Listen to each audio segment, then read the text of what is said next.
Light was a cheerful young man, always obsessed with the dream of becoming a successful adventurer so he could give his family a comfortable life. For this reason, he left his small village and came to the city to register at the Adventurers Guild. But nothing was easy for him. In this world, the goddess had made 9 races, and humans were seen as the lowest, so people everywhere were biased against them. Light saw this the moment he stepped into the city, when a beastman adventurer rudely told him to move out of the way, and Light apologized even though he was not blocking the path at all. Then he reached the guild and got himself registered. The receptionist told him that new people get F rank at first. She asked if he had any gift that could help in his assessment. Light quickly said he had a gift and told her it was unlimited gacha. She was not satisfied with his words, so Light decided to show her. He took out his gacha device and used it. A fork card came out of the gacha, and as soon as Light released the card, a fork appeared on the table, but it was completely bent. Light got nervous and said that usually this did not happen. Then he used his skill 2 more times, but the result was still bad. This time, a rotten apple and moldy bread appeared. The receptionist was sure now that this guy was not useful for anything but F rank. Light accepted the rank and asked her if there was any work he could do right away. The receptionist pointed to the notice board where easy jobs were posted, but Light got nervous just by looking at them. The receptionist understood that he could not read. She said he could do basic jobs like lifting rocks and collecting wood, but the pay was low. Light agreed, and after working hard all day, he collected enough money to rent a room. For food, he still had to depend on his gacha skill, but he kept telling himself that he would manage. During this time, a group of beastmen started targeting him. They stood in his way on purpose so he would bump into them. Their leader immediately started yelling that Light had bumped into him and made his clothes dirty. Then he tried to snatch Light's money pouch. Light panicked and told him to give the money back because otherwise he would have nowhere to stay. But that wolfman punched him and threw him away, saying that this was his laundry money now. The beastman left Light lying in a mud puddle, and everyone passing by told him to go sleep in the dirty huts like the rest of the humans. Light was completely broken at that moment, but suddenly, someone reached out a hand to him. In front of him was a beautiful elf girl, and Light unconsciously grabbed her hand, then quickly remembered that his hand was covered in mud. He pulled back and apologized, but she told him it was fine. She assured him that she would not hurt him, but because of years of bias, Light could not trust her right away. To prove her point, the elf woman knelt down and hugged him, and Light went completely silent. People on the street made fun of the elf for lowering herself for a human, but even then, she picked Light up and helped him stand on his feet. Behind her stood people of different races. They introduced themselves as a party called Concord of Tribes. They said that the goddess had made 9 races, and they had made a party with 1 member from each race, but they were missing a human. First, the beastman guru introduced himself. Then the elf woman Sasha told him who the other members were: a dragonute named Drago, a demon named Diablo, an oni named Oboro, a dark elf named Sion, a dwarf named Nano, and a centaur named Santor. Guru said they were just looking for a human to complete the party. Then Sion said they made this party to end racism and so everyone would be treated equally. Light really liked this idea, but it was hard for him to believe. Still, he could not leave such a party, and he happily joined the Concord of Tribes. In a short time, they started going on adventures, and Light turned out to be the weakest among them. Many times, Drago and Sasha had to save him, and they told him to be more careful because even one hit from a monster could kill him. Light admitted his mistake, and while Sasha checked his injuries, she told him to always stay behind them. The rest of the party teased Sasha for caring so much about Light, so she blushed and said she only saw him as a party member. Light felt useless because all he could do was carry things, but Drago told him that he made good tea, and that was enough for him. Hearing this, Light became happy and walked deeper into the dungeon with the team in good spirits. After a while, they reached an open area where there was only one way in and one way out. The party members looked at each other and decided that this place was perfect for their plan. Light still had no idea about their plan, and he started preparing to make tea for everyone when Drago came to him and said he was being kicked out of the party. Light found it hard to understand and asked what he had done to be kicked out. Guru said he was being kicked out because he did not do any work. Then everyone started telling Light how useless and stupid he was, and even Sasha looked at him with hate. The other members started cursing Light and the whole human race. Light thought maybe this was a joke, but they told him that no one had enough time to joke with a worthless human like him. Light asked why they had acted so nice to him until now, and they said it was all fake.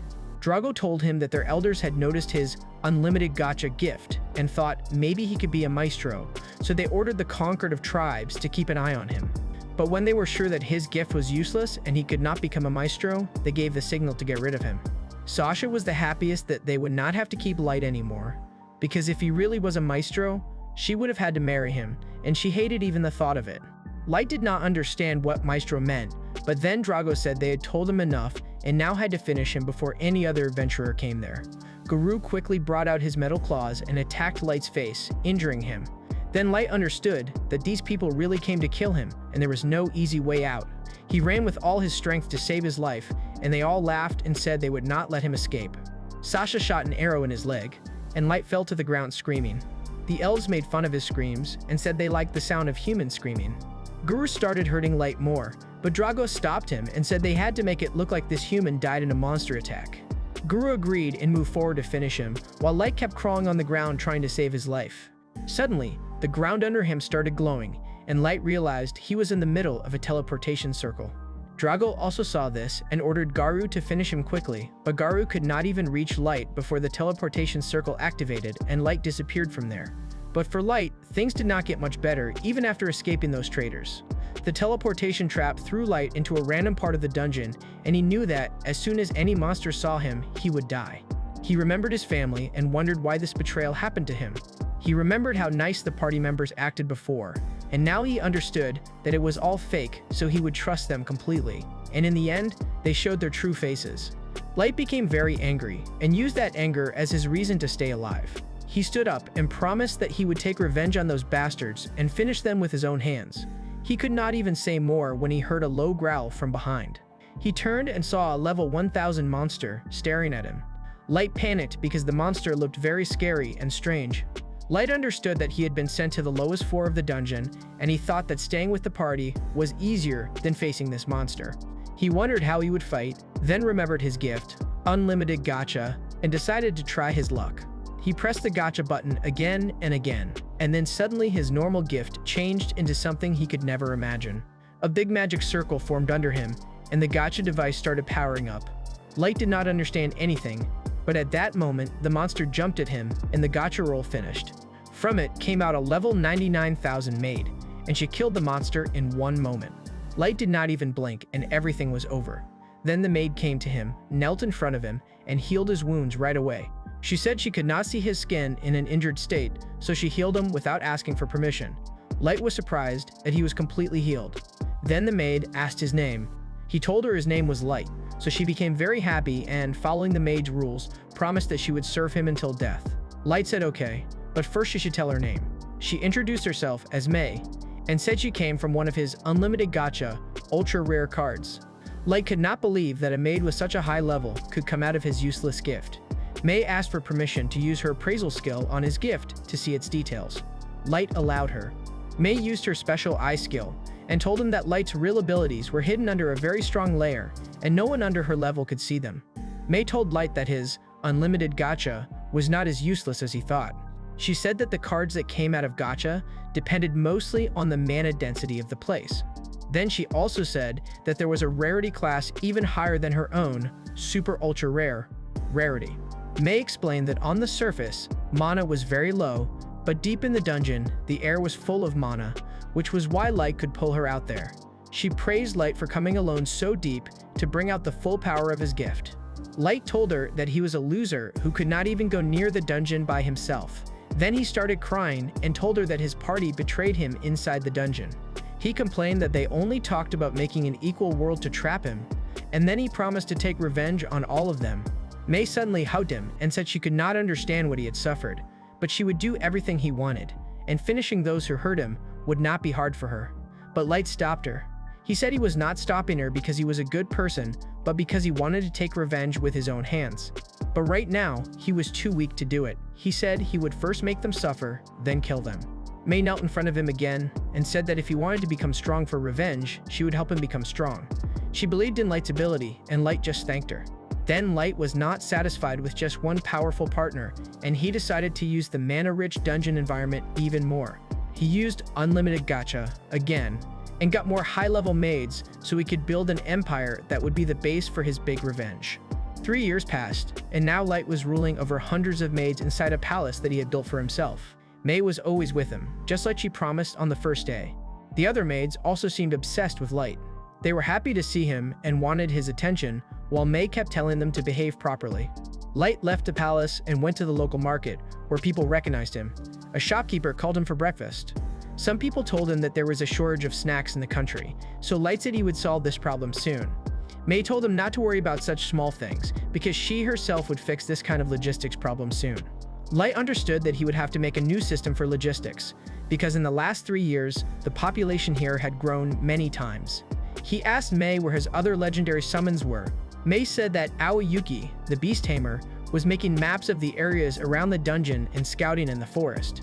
Light thought about the monsters in the forest, but he felt that for a smart beast tamer like Aoyuki, they would not be a problem. May continued and said that Ellie, the mage, was busy making a special magic spell according to his big plan. Light wondered if Ellie could handle all the complicated spells he had asked for. Then he asked about Nazuna, the vampire knight, who was very good at close combat but weak in other things. May said she had put Nazuna on castle patrol so she would not get stuck in mistakes. Light did not mind this, because Nazuna made things interesting in the castle. After a while, they reached back to the castle, and Light called Jack, who was his 4th legendary summon. Jack asked if Light was ready for training. May did not like this and told Jack to call Light Master, but Jack ignored her. Light told May it was fine because he saw Jack as an older brother, and then he went with Jack for training. On the training ground, both got ready to spar. Light suddenly rushed forward and punched Jack in the stomach, pushing him back. Jack was happy with Light's strength and said that a normal adventurer would die from that punch, but he was very strong and could take a lot of damage. Then both faced each other again. Their punches clashed and they moved back. Light attacked with even faster blows, and Jack blocked them. Meanwhile, Nazuna was patrolling the castle corridors when some maids came to her and praised her. They said they felt safe because Nazuna was always patrolling to check for any danger. Nazuna became very happy hearing the maids, and that was the maids' goal because they wanted to joke with her. They told her to go check Light's bedchambers too, to make sure everything was safe and there were no problems. Nazuna liked this idea and went straight to the bedroom. When she tried to open the door, May came out from inside. Nazuna asked May what she was doing in Light's room, since Light should be out training right now. May quickly got shy and said she was cleaning the room while he was outside. Nazuna said she would still check the room for any danger. Before May could say anything, Nazuna went inside and saw that the bed was messy. She simply said it looked like someone had been lying on the bed, smelling the pillows and rolling around, and she asked May if she made the bed like this on purpose. May took advantage of this and confidently said that this was her special bed-making style. Nazuna was impressed and asked if she could learn it too. May refused and said it was her special secret and she could not share it yet.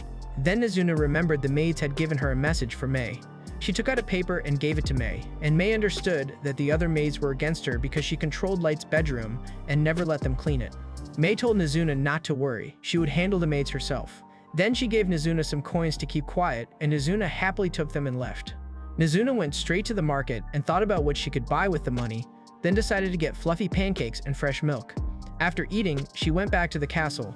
There, she saw Aoyuki sitting on the balcony. Nazuna asked if the forest job was done. Aoyuki, annoyed by Nazuna's questions, told her that she had finished the map May wanted and came back to give it. Nazuna congratulated her and went back to her patrol duty, then entered the throne room. Inside, in the talking area, she started shouting loudly because no one was there to stop her. Then she climbed on the throne and started playing with it. In the process, she accidentally broke a wing of an angel statue. Scared of May, she quickly put it back in place and ran out of the throne room to save herself. Meanwhile, on the training ground, Light and Jack's fight continued, and then Jack said they should stop for today and go for a bath. They both went to the bathroom, and sitting in the big bathtub, Jack praised Light for learning skills so quickly. Jack said that Light was now strong enough that most dungeon creatures would be easy for him, and this also meant that very few people on the surface could challenge him. Still, he warned him that some people would want to finish him completely if they got the chance. Hearing this, Light became serious and remembered the betrayal from 3 years ago. He said that until he got his revenge, he would not stop. On the other side, May called 4 naughty maids to her chambers and, after reading their letter, asked them what their problem was. In front of May, all 4 became silent and then apologized. They said this was just their way of showing support, because they felt May was working too much. May told them not to worry about her and to focus on their own work. She refused their request to clean Light's room, and as punishment, ordered them to clean the long hall leading to the throne room by hand. The maids were shocked and said the hall was very long, but May told them to keep working, and this way they would stay busy while she went out on a mission with Light. Outside, Nazuna was sticking to a shop window, looking at a gauntlet she wanted to buy, but she did not have money. At that moment, she bumped into Ellie. Ellie asked what she was looking at. Nazuna pointed to the gauntlet, then asked Ellie why she came back so soon, since she was supposed to watch the new construction. Ellie said the work was going fine, so she came to take a break. Then both started arguing about who was closer to Light and who was more important. Ellie told Nazuna that she was directly involved in Light's revenge plan, but Nazuna was not. Ellie also said that she recently had a nice evening with Light, where they drank tea and talked about their progress, and she claimed she would set up a private dinner next time.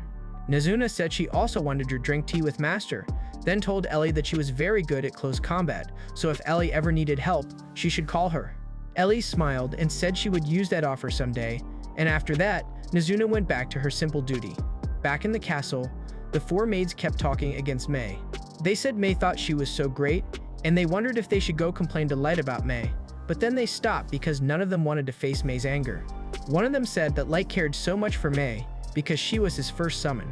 Then the purple-haired one said that after May, it took Light 2 months to summon Aoyuki, meaning those two spent 2 months alone in the dungeon. Hearing this, they became even more jealous and started acting strange because of envy. Then they sat at the table and started doing some kind of magic ritual, chanting that May should die so she would be out of the way. Unfortunately, May heard all this and came into their room to crush them again. The maids quickly apologized and said they were just a little jealous and did not mean anything. May told them to get these useless thoughts out of their heads because in those 2 months, Light was not spending time with anyone. He was learning everything about magic and practicing every martial art he could, so there was no time for anything else. Hearing this, the maids felt a bit better. May said she came back because she thought she was being too strict with the maids, but now she felt she was not strict enough. Then she ordered them to clean the throne room as well, because if they had time to do rituals, they had time to clean. The maids had no choice and cleaned the throne room too, and this time they decided to stay quiet so they would not get in more trouble. But while cleaning the throne, the green-haired careless maid dropped the broken angel wing piece that Nazuna had broken earlier. The piece fell on the floor, and the maids panicked.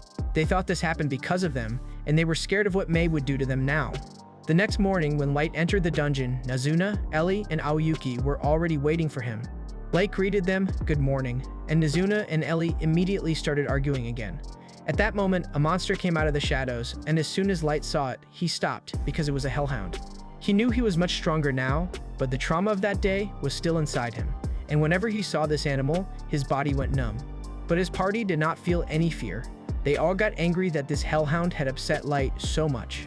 Nazuna was ready to tear the hellhound to pieces. Ellie asked for permission to erase the whole hellhound race from the world. Aoyuki wondered if she could somehow reach hell and throw this monster into the deepest pit there. Just the presence and pressure of these three was enough that the monster started shaking and realized how much trouble it was in. But Light stopped his party. He controlled himself and slowly went to the monster. He patted it lightly and realized that even if he gave the order as a joke, his legendary summons would really wipe out the whole race. Then he turned to them and said now they had to go to the surface because from today their revenge plan was going to start. Back on the surface, beast folk were bowing to Guru, who was part of the same party that betrayed Light and left him to die 3 years ago. Guru had now become a local celebrity, and people were asking him to make relations with their sisters, a human child searching for food in the trash.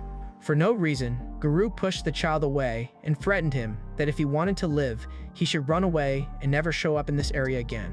The other beast folk cheered for him, but when Guru entered the inn, the noise stopped by itself. Guru chose the best spot and told his companions to order whatever they wanted, because he had made a lot of money and now he wanted to spend it. Outside, humans were dying of hunger, but inside, these people ordered big trays of meat skewers.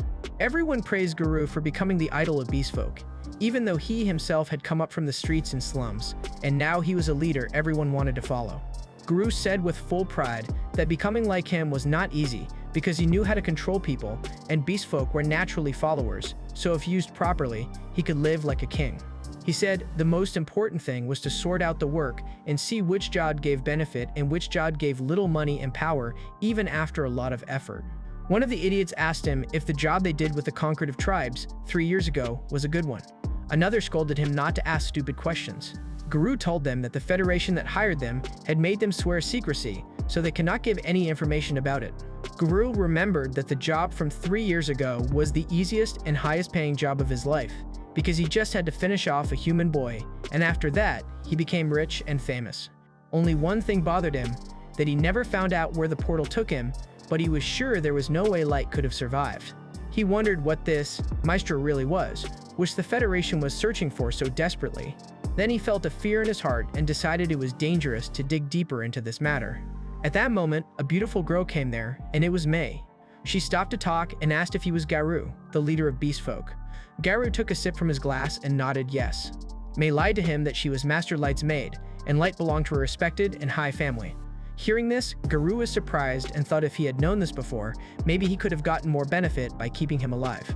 May continued and said she had been searching for Light for the past 3 years, and the information she found brought her to this country, where Light was last seen with a new party.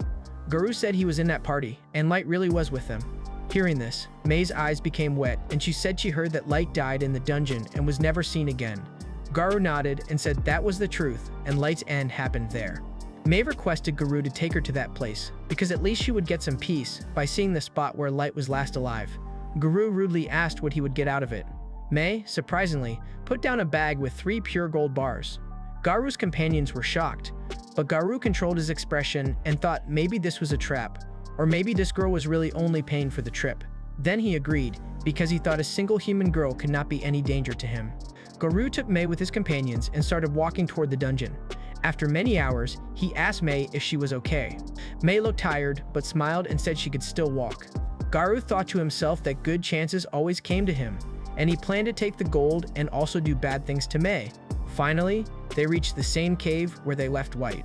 Garou told May that this was the place where the accident happened with Light. He lied that a group of monsters suddenly attacked. Light had no chance to run, he was badly injured, then got caught in a teleport trap, and after that, he was never seen again. May knelt down and started crying. Garou thought to himself that humans were so weak and did not even sense danger. His companions took their positions and blocked the only exit, while Garou kept acting like he wanted to save Light but could not, and at the same time, he was getting ready to attack. Then May's voice changed. She said that only the worst kind of people could trick a pure-hearted person like Light, bring him to a dirty dungeon, and then betray him. She looked around and thought if she had come to serve Light a little earlier, he would not have been kicked out of the party, would not have been shot in the leg, and would not have been beaten so badly that he almost died. As soon as Garou heard this, he moved back, because he immediately sensed danger and wondered how this woman knew all this. His companions were confused because they did not know the real story, but Garou knew that only a few people from his party and some powerful people could know these things. He demanded May tell him who she worked for and asked if she was a spy from an enemy tribe. May mocked him and said she only worked for Light, and now Garou would face her anger. The pressure of her power was so clear that even Garou was surprised at how scared he was. He reminded himself that she was a human, but even then, just from May's look, he felt fear. He could clearly tell that if he fought her, he would die. May was about to finish them when Light's voice came from the dark corner. He told May to control herself because he would handle Garou alone. Garou could not believe what he was hearing, but then Light came out in front. He greeted Garou like an old acquaintance and said he came to settle the matter from 3 years ago. Garou was shocked at first, then suddenly got his confidence back. He laughed and said he never expected to see Light again. Then he mocked Light and said a level 15 weak human was nothing in front of a level 150 red boss like him. Garou laughed and told Light he did not know how he survived, but now he would kill him with his own hands and take his body as proof. Light calmly asked if he was not interested to know who May was and how strong she was. Garou admitted he did not know May's strength, but he fully believed that humans could not match beast folk. He boasted that all his companions were above level 130 and they would easily finish them. Then he gave the order to attack. 2 of his men immediately ran toward Light, but in the blink of an eye, May appeared in front of them, and in the next moment, their heads fell to one side and their bodies dropped to the ground. May warned that anyone who threatened Light would not be able to save their life. Light stopped her and told her to stay back, just block all the exits, because he wanted to take part in this himself. Garou's men started to lose their courage because they had seen this with their own eyes. But Garou calmed them and said it was just some cheap trick. Light asked Garou if he still thought humans were weak, and if he ever thought that maybe humans were actually the strongest race. Garou laughed at this and showed off his level, but Light said level was just a number, it did not prove real strength. Garou then attacked with all his companions, but Light stood right there. Then he suddenly counterattacked and stopped and defeated each one of them until they all fell to the ground and could not even breathe. Light went to Garou and asked if he still thought humans were weak. Garou could not take this humiliation, and even in pain, got up again and said no human could beat him. Then he took out a magic crystal from his pocket and smashed it on the ground, which summoned his familiar, a level 500 wolf monster. Light asked if that was all. Garou thought Light was scared, so he told him to beg for his life. But Light stood right there and told him to attack, and he promised he would not move even one step from his place. Garou angrily ordered his monster to do a blast so strong it could wipe out the whole city. When the smoke and dust settled, Garou's mouth hung open, because what he saw was not what he expected. After the dust settled, Garou saw that Light was standing right there, just as he said, and there was not even a scratch on his body. Light mocked him that he gave such a big name to his attack, but all he did was make some dust fly. Garou could not speak, and his companions got scared. Then Light said now he would attack, and he took out a card. He summoned a level 9000 ultra-rare primal wolf god, which appeared behind him, shining and semi-transparent, and the beast folk were shocked. Light ordered the wolf god to finish Garou's familiar. The wolf god did not do any big blast, just let out a light breath, and with that, Garou's level 500 wolf monster froze and shattered. Garou was shocked that his monster was finished in one moment. Light said he could have finished it himself if he wanted. Then he revealed his real level, which was up to 9,999.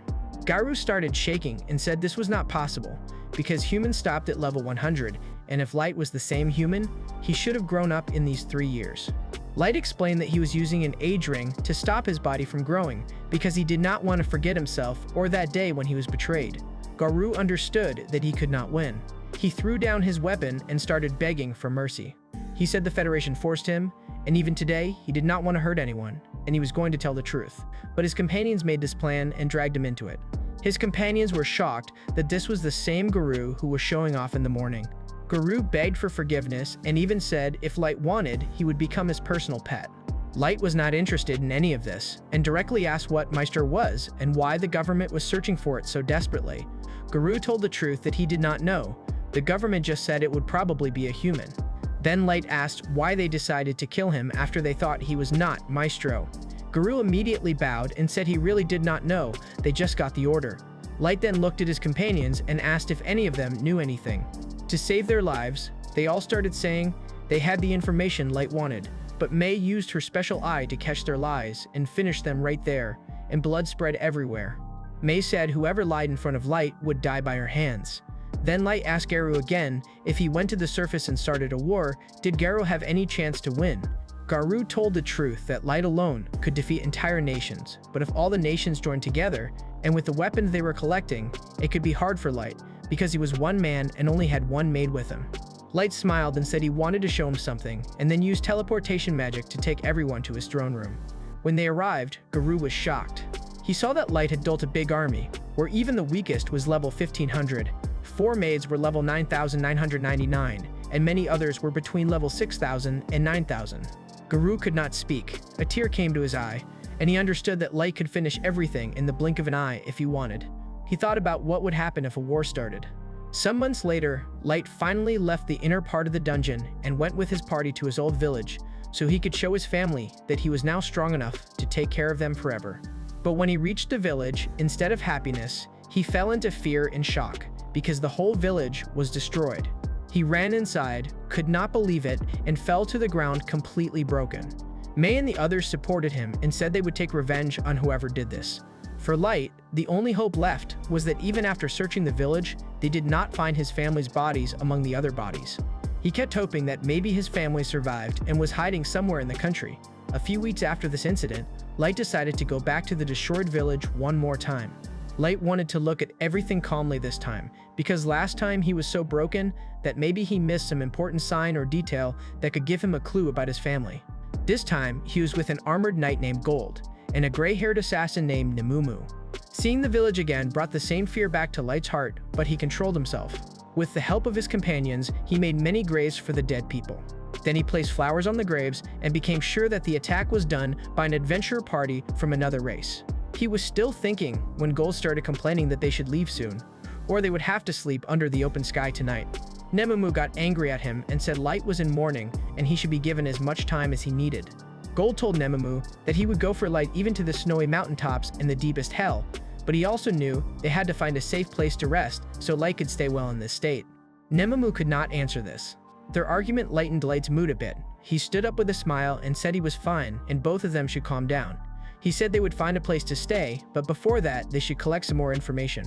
He admitted that their powers were enough for the whole world, but he still wanted to move carefully and not start an open war right away. Gold agreed and said if they wanted to win a war without big losses, they had to know the enemy as well as they knew themselves. Light said they should first estimate the strength and situation of different countries. At the same time, he thought maybe the attack on his village happened because he was possibly seen as a maestro. The thought that the same secret group that once ordered to kill him went so far as to destroy his whole village filled him with rage. He said he was ready to burn the whole world to root out this evil. Nemumu sensed the dangerous feeling coming from inside Light and got nervous, but Gold stopped him and said before entering the city, Light had to control his anger because they did not want to do a massacre yet. This brought Light back to his senses. He controlled himself and then took out an ugly mask that looked a bit scary, and they got ready to go into the city. They flew toward the city of Dagas. On the way, Nemumu asked Light what their plan would be after reaching the city. Light said at first they had to stay quiet so the Conquered of 12 would not suspect them, and they had to register at the Adventurers Guild. After registering, they would raise their party's rank as much as possible, because the higher the rank, the more information they would get from people who asked for help, or from those who wanted their support and protection. Gold said the plan was good, but asked if it was better to walk from now on, otherwise it would stand out right away. Light agreed, and they landed and started walking. While walking in the forest, they heard noise ahead. They saw that some dwarves had surrounded a man and his daughter and were about to rob them. The dwarves saw Gold's shining armor and told them to come out.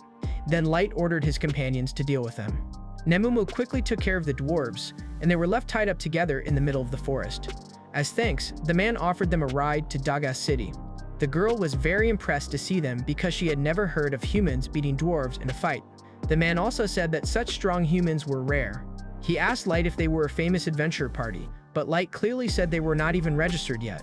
Hearing this, the man was surprised, but still said that if Light wanted to start a new party, he had come to the right place. He explained that Dagas City was built on the border of the Dwarf Kingdom, and this area was also connected to the human and elf kingdoms. Because of this, there were many different dungeons and adventurers here. This caused fights, but also a lot of trade. This place was popular with humans too, but since there was often bias against humans, he himself ran an inn where people of every race were treated with equal respect. At the gates of Dagas, they got out of the wagon and thanked the man. He said to call him Colonel, and if they wanted to stay the night, they should come to his inn. As soon as they entered the city, they saw crowds and busy activity. There were shops everywhere selling weapons and armor, and in the light of forges, dwarves were making swords and shields at the roadside. After seeing the city's activity, they reached the Adventurers Guild. Inside was a big hall where people gathered near quest boards. Light saw that there were quite a few human adventurers here too, but bias was still visible, because humans moved out of the way for adventurers of other races. Light ignored all this for now and went straight to the registration desk, where they were given F rank. Seeing this, Nemumu got angry. She told the desk woman to fix her attitude and check the rank again, because Light was very strong and at least worthy of S rank. But the receptionist did not care. She told Nemumu to take her smelly human form and move back and accept the rank she got. Nemumu was about to say more, but Light stopped her. He apologized to the receptionist, calmly took the F rank, and left. Outside, Nemumu apologized to Light for ruining everything. Light told her to stay calm, and then they all went to Colonel's inn. Colonel was happy to see them again and asked what they wanted. Light said he had an unusual request.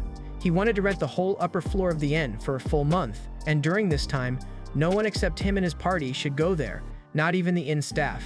He apologized in advance that this might cause some trouble, but said it was necessary. Then he took out a bag full of gold coins for payment.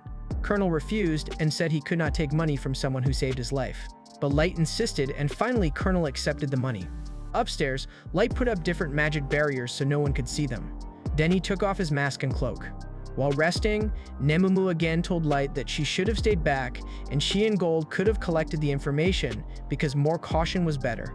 This upset Light. He stood up and asked if Nemumu wanted to stop him from taking revenge, and if she wanted to stop him from punishing those who destroyed his village and family. That dangerous feeling came back inside him, and Nemumu got scared and immediately bowed to the ground and apologized, saying she did not mean to hurt him. Light then controlled himself and apologized to Nemumu, because he understood that Namumu just wanted to see him safe. The next morning, they got ready to enter the dungeon. They changed into day clothes and joined the long line outside the dungeon gates. While standing in line, 3 masked people went ahead and cut in front of some young human adventurers. From the confidence with which they broke the line, Light immediately understood that they were adventurers from another race. The other human parties stayed quiet out of fear, but Light spoke up and told them to go back in line like everyone else. One of the masked ones turned around in anger and surprise, because he could not believe a human told him off. Light told him that if he was from a high family, maybe he would not want trouble, but the masked one reached for his weapon. Then the second member of his party stopped him, and all 3 of them went back in line. As they left, the masked one threatened Light that this was not over. Seeing this, the other humans encouraged Light and said they did not have the courage to say anything to the other races. Then the young adventurers in front of Light asked him why he did not bring any supplies. Because according to them, this dungeon was very big and could take many days to clear. That was why people brought supplies to camp at night. After a while, they all entered the dungeon, and there they saw a completely different world, with its own creatures and monsters. As soon as Light was sure there was no one watching nearby, he first used concealment magic, then used flight magic to lift his party so they could move ahead quickly without being seen. Meanwhile, in the middle of the forest, the same masked one took off his cloak, still angry that a human insulted him. He took a big sword from his back and announced that his name was Kaido, and he was the youngest elf to join the elite White Knights, and Master's blood ran in his veins. In anger, he killed orcs and slashed their heads, while a dark elf named Sion told him to control himself. Still, Kaido was angry because his level was not increasing, and he felt it was stuck at 1,500. He told Sion that a normal elf's level usually stopped at 700, but he was not satisfied with that and promised himself he would go higher than this limit. Meanwhile, on the 3rd floor, Light and his party had already cleared this floor too. They decided that was enough for today, and then started collecting all the magic gems as proof of clearing the level. After collecting the magic gems, they started walking back to the surface and kept enjoying the beauty of the dungeon. They realized that if they did not have the ability to fly, it would take a lot of time just to go from one floor to another. But because of their skills, they could clear many floors in a single day. On the way back, they saw the same young adventurers fighting a group of goblins. Light watched them and saw that with good teamwork, they killed all the goblins. But at that moment, Light came down and killed a bush snake that was crawling toward the mage girl standing at the back. Light explained to them not to focus only on the enemy in front, but to keep an eye on the surroundings too. The young adventurers thanked him. Suddenly, many wolves came out of the forest. The young ones panicked and started to run, but the surprising thing was that the wolves did not attack and instead ran away themselves. Then, the real reason appeared, because a huge mantis came out of the forest, ready to destroy anything in its way. Between this monster and the young adventurers, only Light was standing. The young ones froze in fear and kept staring at the mantis, wondering how they would get out alive. The group leader tried to act strong, but his voice shook when he told the pink-haired girl named Mara to use Fireball to distract the mantis. Then he looked at Light and asked for help, saying they could only survive if they worked together. He said they should somehow knock down the monster together so they would have time to escape. Light looked at him in surprise and asked if they did not want to hunt the monster. The boy got even more nervous and said, why would they hunt it? Right now the monster was hunting them. Light then asked if he killed the monster and took the loot for himself, would they have any problem with that? The boy thought Light was out of his mind and said this plan was stupid. The monster was too strong. They said they should run away right now and inform the guild so the dungeon could be closed. Light just smiled and told him not to worry and step back. Then he looked at Gold and Namumu, and both looked ready to fight.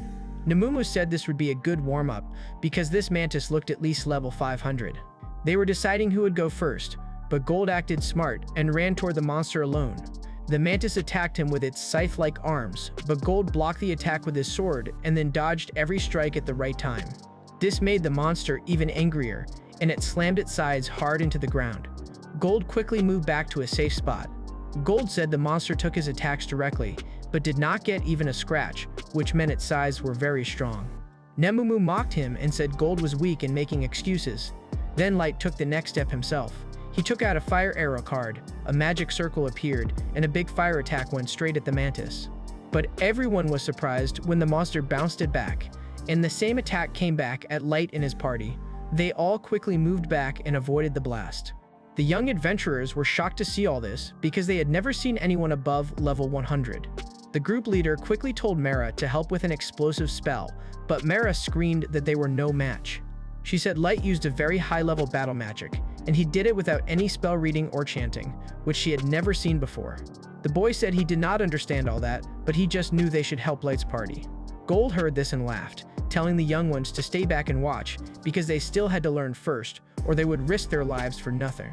He said he would teach them how to fight like a knight, how to defend with a shield, and at the same time attack with a sword. While Gold was talking to the kids and had his back to the Mantis took the chance and attacked him. The kids froze in fear and did not have the courage to warn him, but Gold did not need anyone's help. He blocked the attack with his shield so perfectly that the Mantis's scythe broke into pieces.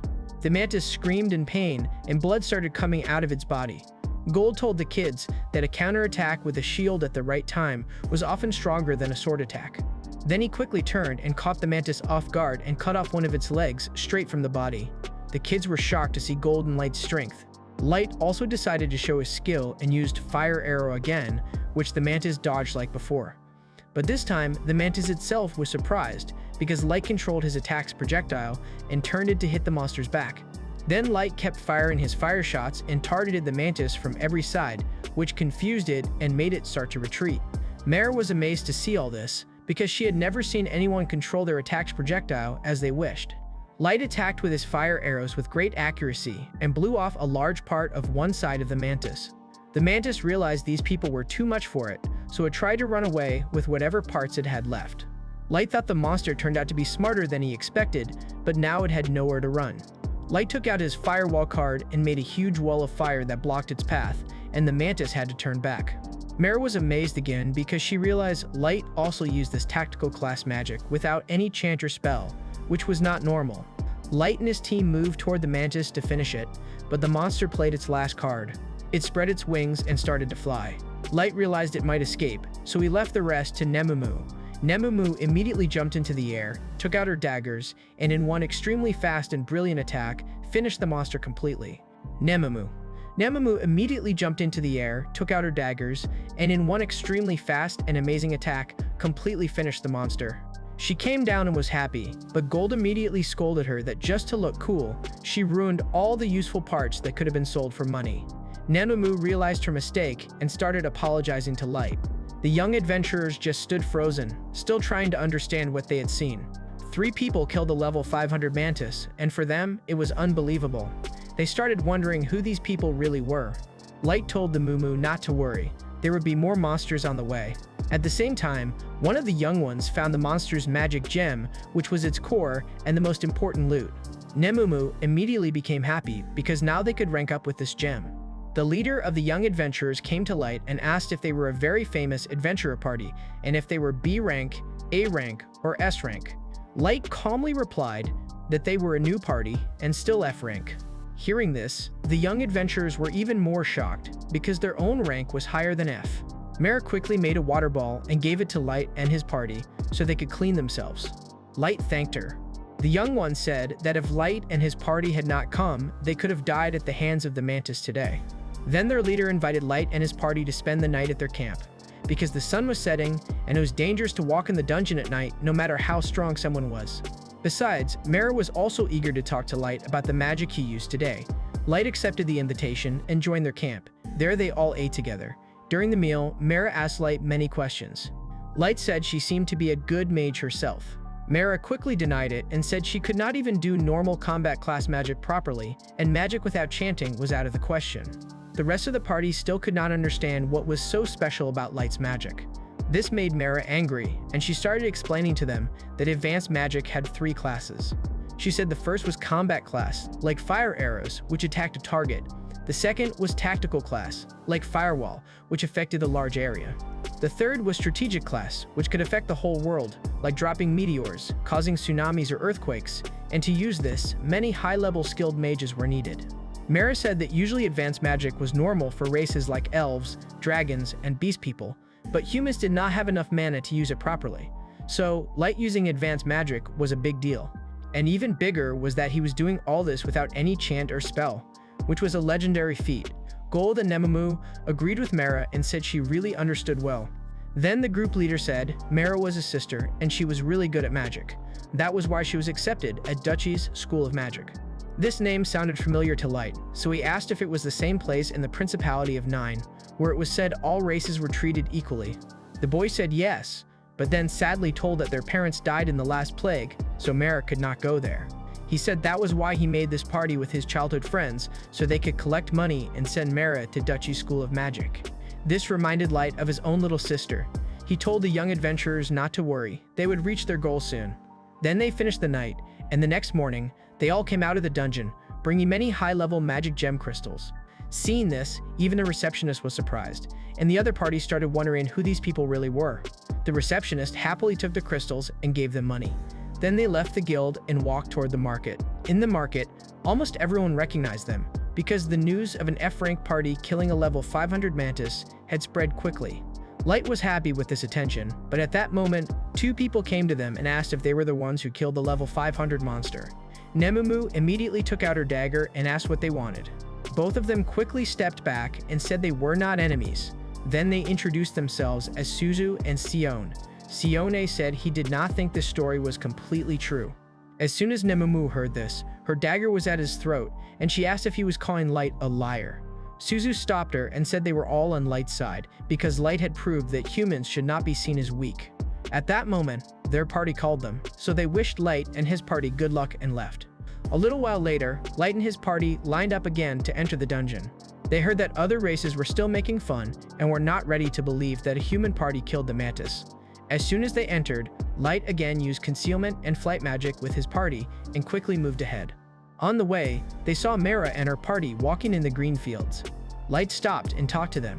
Mara shyly took out a homemade ointment she learned from her grandmother and gave it to Light as a gift because he helped them. Light happily accepted it and thought he should give something in return. He quietly took out a magic card, turned it into a bracelet, and gave it to Mara. Mara happily took the gift and promised she would always keep it safe. Later that night, while they were flying ahead, Nemumu asked why Light gave such a strong thing in exchange for a boring and useless ointment. Gold made fun of Nemumu and said the real thing was intention. Then he explained that Light gave Mara a magic bracelet that, if the wearer truly wished for something hard, could do small miracles. Maybe this was not special for Light, but for Mara, it could be the difference between life and death. A few days later, Light and his party came to the Adventurers Guild again. Nemumu demanded from the receptionist to give Light S rank right away because he deserved nothing less. The receptionist got nervous and said it was not possible because the guild had a rank system. She reminded Nemumu that a few days ago, they already made an exception for Light and promoted him straight to D rank after killing the Scythe Mantis. But under Nemumu's pressure, she got scared and said if Light did one more big achievement, he could get another promotion. Light liked this and decided he would go after the famous adventurer hunter who was only targeting humans. At night, he told Gold and Nemumu his plan, and both agreed that if they caught this hunter, Light could get a promotion. But the problem was that they had no clue to start the investigation, so they kept thinking. At that moment, Light felt someone coming toward them.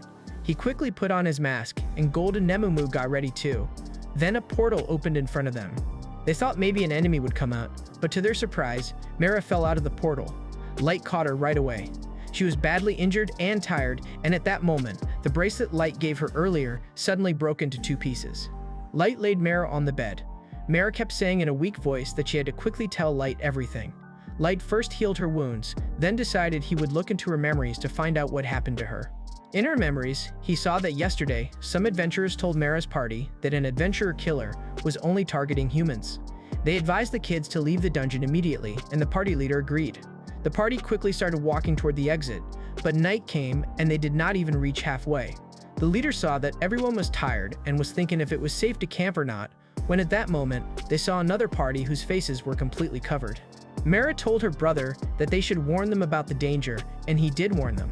But they did not realize they were talking to the adventurer killers themselves. Those people started saying to each other that they should have cleaned their mace better. The kids could not understand what they were saying. Then the dark elf Sion started laughing and called them idiots. The party leader was still confused, and then Kaido took out his sword and told them that they were the adventurer killers, and today, the kids' party would be their last hunt. The kids finally understood that they were standing in front of the very group they were afraid of. Even then, the boys told Mara to run and save her life, and they would try to stop the killers themselves. They attacked Kaido, and Kaido was offended that some human boys even thought of fighting him. Kaido first attacked Mira's brother. Then the other two boys moved forward and he took them down in one strike too. Mira was shocked and scared to see this, but the boys still did not lose hope. They got up again and told Mira to run and fulfill her dream. They attacked Kaido one more time, and Kaido immediately knocked them down again. Mira could only scream. At that moment, Sion told Kaido that he should have kept the humans alive, because she wanted them for her experiments. Kaido replied that anyone who dared to fight him would not survive, and then he said he at least left one alive. Sion let it go this time because human mages were rare. She started to take Mira with her, but Kaido said he would do what he wanted with Mira first. Sion told him to do whatever he wanted and moved away, and Mira got even more scared. Kaido told Mira she should be happy because she had caught the eye of a future big name like him. Mira could not even speak when at that moment her brother got up again and told Mira to run. Sion was surprised by his stubbornness and told Kaido she wanted the boy for experiments. But Mira's brother understood that his wounds were so bad that there was no chance of surviving, so he went to the last limit to save his sister. He told Mira to run and live a long life, and with no choice, Mira agreed and started to run. Sion ordered Kaido to catch Mira, but Kaido got angry because he did not want to follow anyone's orders. He decided to finish the boy first. At that moment, the boy started repeating what he heard from Gold earlier, that skill and technique were important in fighting. And today, he had the chance to show his skill. Kaido did not take him seriously, but suddenly the boy threw his sword at Kaido's face. Kaido barely dodged, but at that moment, the boy used his shield to knock him down. Kaido became extremely angry that a human had humiliated him. He immediately stabbed the boy in the chest with a white light blade and then moved forward to finish him. But at that moment, Sion came between them and told Kaido to catch the running girl first, or she would go and warn everyone. Angry, Kaido agreed with Sion and ran after Mira. He blocked her path with blades of light and told her she should learn from the owner of a legendary elf sword. Then he made several blades of light and used them like stairs to come down. Mira decided she would not give up because she did not want her brother and friend's sacrifice to go to waste. She attacked Kaido with sharp ice, but Kaido easily blocked them. Then when Mira tried to run, Kaido angrily struck her leg so she could not escape. He told her now she would get the chance to please a future hero. Mira insulted him, saying he was just a bully who hurt the weak, and if she had seen anyone worthy of being called a hero, it was Light. This hurt Kaido a lot, because other elves always called him a bully too. When Mira called him cowardly and weak, Kaido lost control and started attacking her with his blades of light. Mira wished with all her heart that she could escape and reach Light, because only he could help.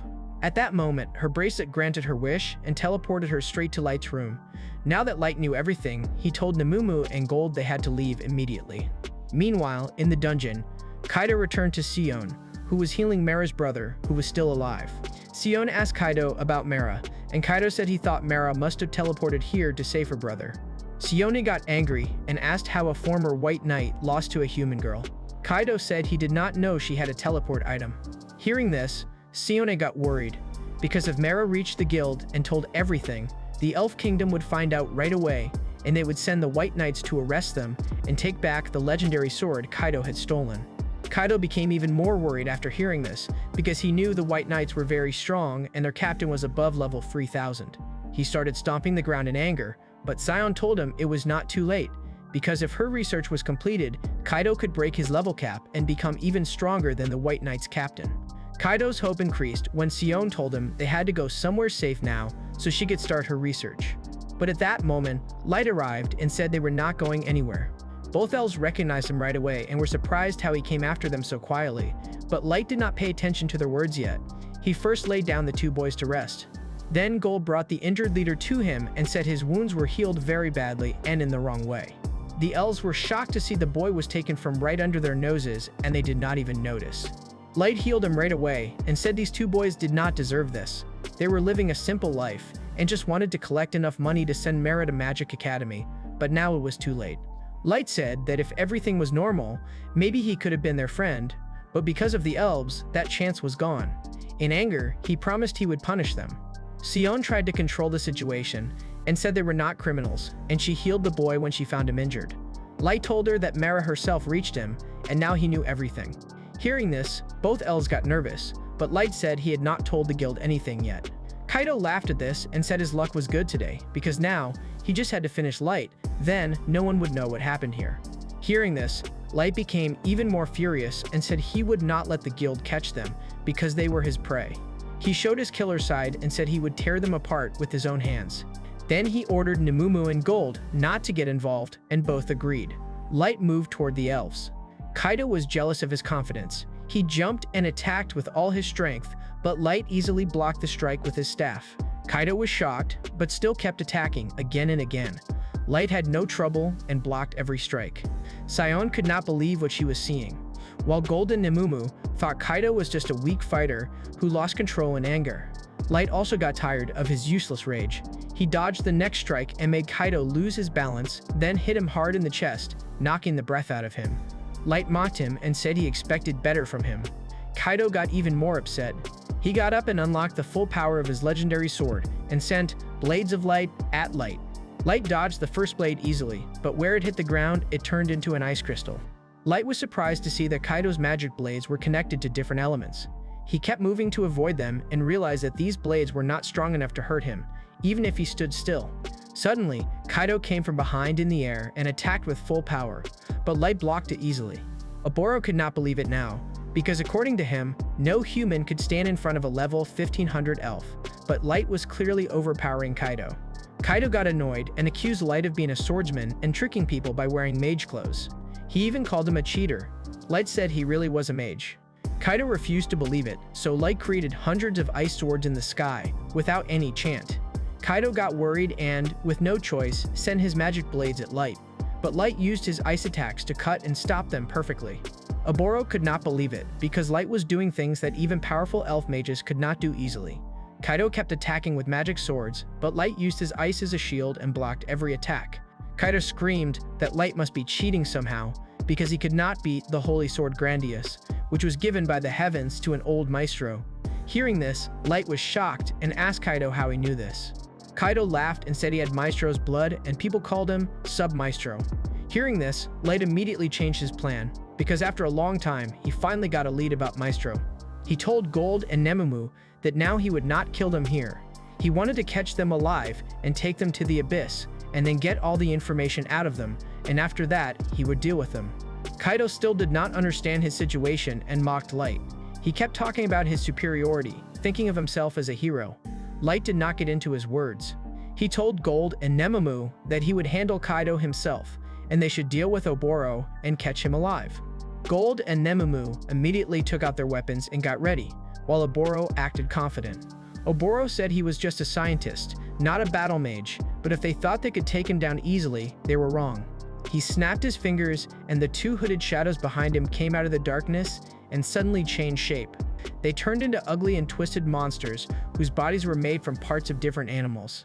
Oboro excitedly explained that he made his chimera by joining humans, orcs, and trolls. He said the only problem was that many humans were needed to keep them stable. He claimed that with this method, weak creatures with a level cap of 200 could become as strong as level 500 monsters. Light looked at the face of one of these creatures and immediately recognized that it was the same man who talked to him that morning and congratulated him. This broke Light inside, but he could not do anything. He just told Gold and Nemumu that they had to end their pain quickly and not let Oboro escape, because he would deal with him later. Oboro laughed and ordered the monsters to attack, but Gold and Nemumu took down both monsters in one strike. Oboro smiled and said his monsters were not that easy, and really, both got up again as if nothing happened and got ready to attack again. Meanwhile, Kaido increased his attack and sent Blades of Light at Light with his magic sword. Light dodged them easily and moved back, but the next series kept coming straight at him. On the other side, the hybrid monster jumped at Nemumu. She moved back and cut its arm and complained that it was not falling quickly. Gold laughed at her and asked where her confidence went. Nemumu replied that Gold also did not seem like himself today. Gold laughed and said he was just warming up.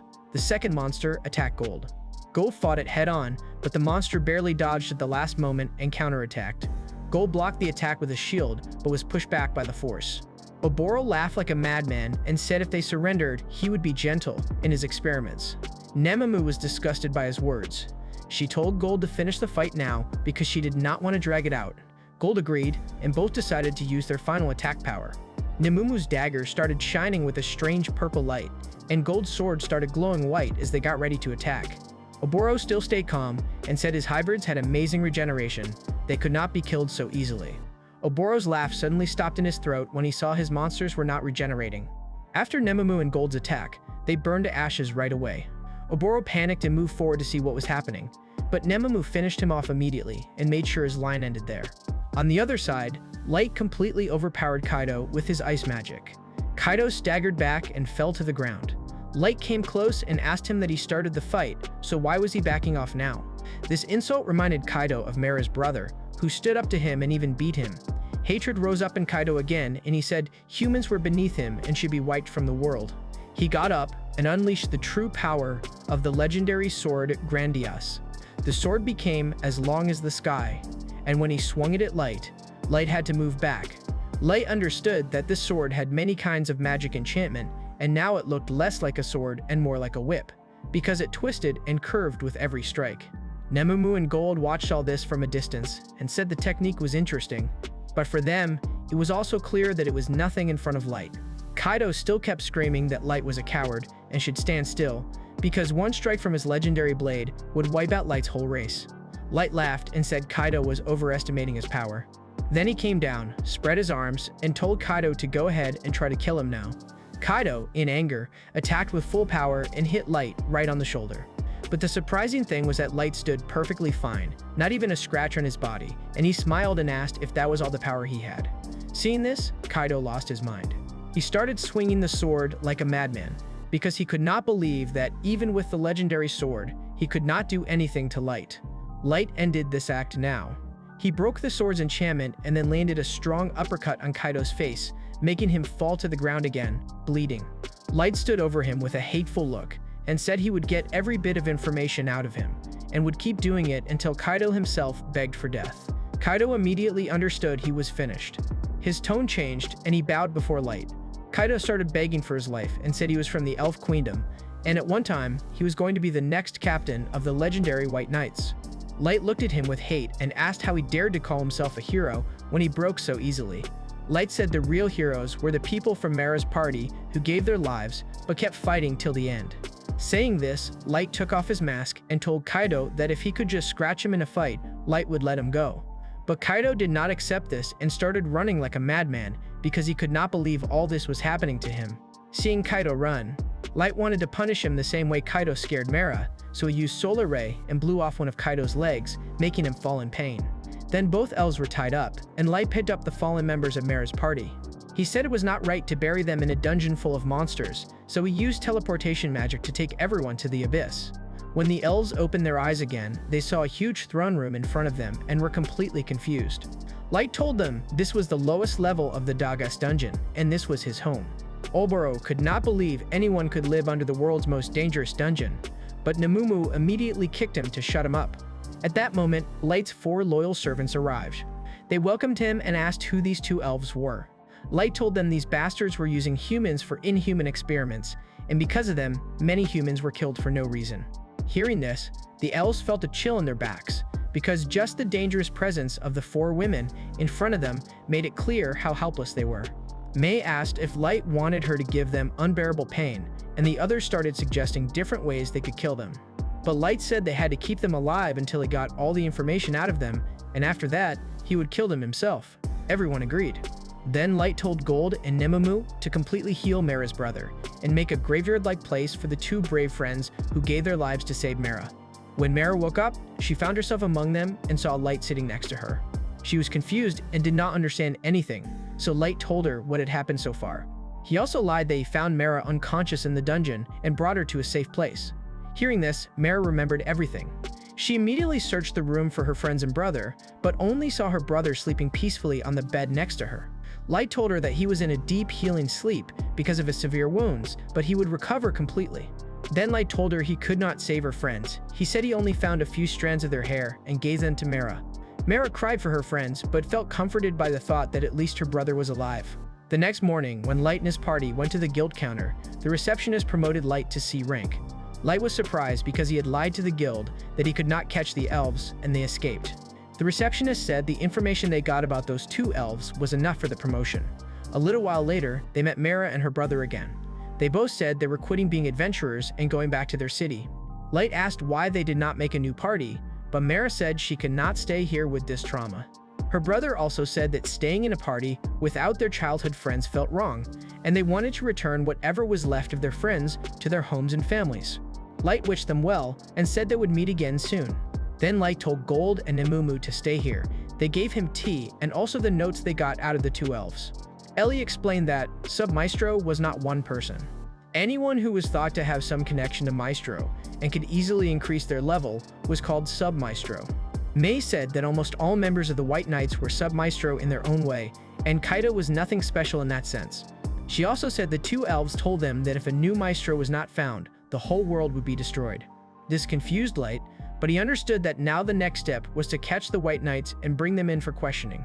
Light asked Ellie about Kaido and Oboro, so Ellie showed him that they were locked in a punishment place and in constant torment. Light said their use was finished, then used a special spell card to finish both of them. After that, Light asked Ellie if it was time to start the next phase. Ellie smiled and said now they were ready to catch White Knight Sasha, the same elf who betrayed Light years ago. Light wondered how it would feel when Sasha begged him for mercy, and he got ready to start the plan. On the other side, Sasha was spending time with her fiancé Mikhail, who was the vice captain of the White Knights. Both laughed about their hate for humans, and Mikhail enjoyed hearing the story of how Sasha and her companions betrayed Light and then tried to finish him and handle everything, and he himself teleported back to the abyss. There, he met Mei and Ellie. After the meeting, Sasha went back home and kept thinking about Mikhail. Her old maid praised her and mentioned marriage, but Sasha scolded her. On the way, her carriage suddenly stopped because a human slave fell in front of them. Sasha dismissed it, calling humans useless, but at that moment, she saw Light walking into a shadowy alley. Sasha's face turned pale and she immediately got out of the carriage and started looking for him in the alleys, telling herself that Light died in the abyss. She reached a dead-end alley, and when she saw no one, she thought it was her mistake. But when she turned around, she saw a note on the wall that said, "Waiting at the tower," with Light's signature below. Seeing this, Sasha panicked badly, screamed, and sat down on the ground shaking. Her maid arrived there, and Sasha stuttered that Light would ruin her life. She felt that everything she got after Light would be taken away, and Light watched her panic from a distance, satisfied. Ellie also got ready, saying now she would show Sasha she chose the wrong enemy, and Light said he was ready to get the truth from Sasha and punish her. At the White Knights' training ground, two twin elves were practicing by throwing knives at a tied-up human, competing with each other to see who could keep him alive longer. In the same place, an elf named Shar was sexually abusing his human slave during the day, and the other two elves were angry at him. Shar brought up Kaido, saying he stole the legendary sword, then got caught as an adventurer hunter, and now the higher-ups wanted them to clean up his mess, which Shar did not want to do. A red-haired elf told him it was their responsibility, because he was a former member of their order. Shar kept saying he wanted to stay home and relax. At that moment, the twins pierced the human's ear and he screamed in pain. Shar got annoyed and told them to kill him, but the twins replied that he was their slave and they would do whatever they wanted.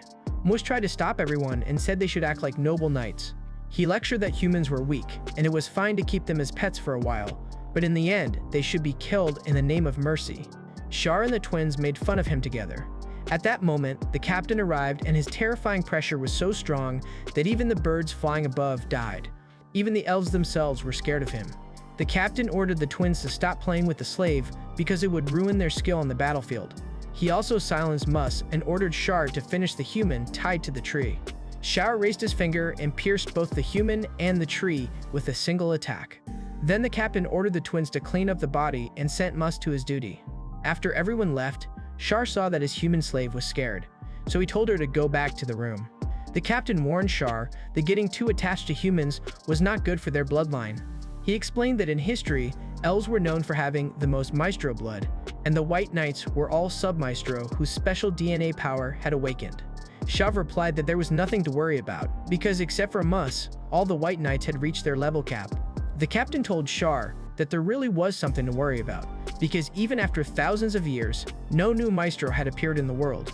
He warned Shar not to do anything that would weaken or ruin that rare Maestro blood. Shar laughed and said he did not care about that, humans were just his hobby. He boasted that human women felt proud of him, then became ready to do anything for him, and when he got bored of them, leaving them was the most fun for him. He also said that he was already bored of his current slave and would finish her soon.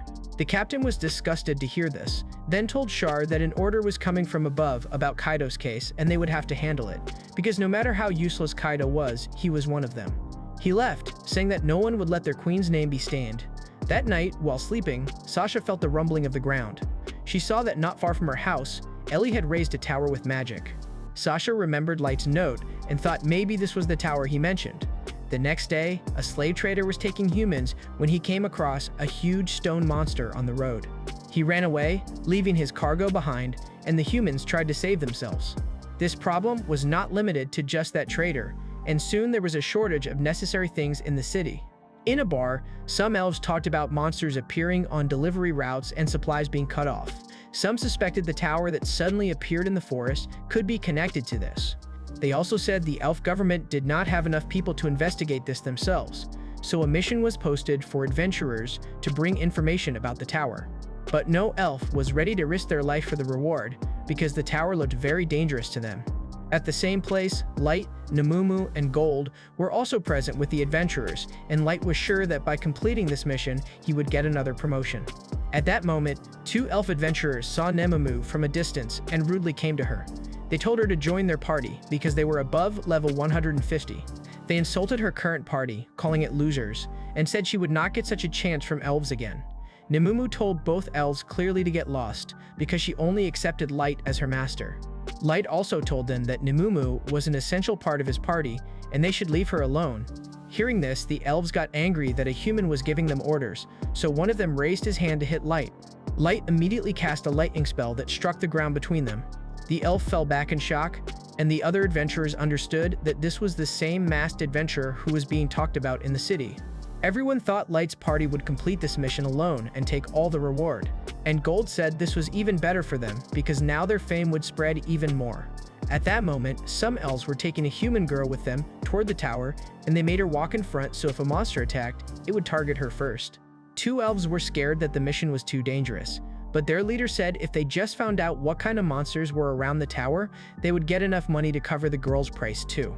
The girl fell to the ground from exhaustion, so the leader threatened her to get up, or he would come and kick her. At that moment, something sticky dripped onto his hand. He looked up and saw a stone monster standing over his head, staring at him.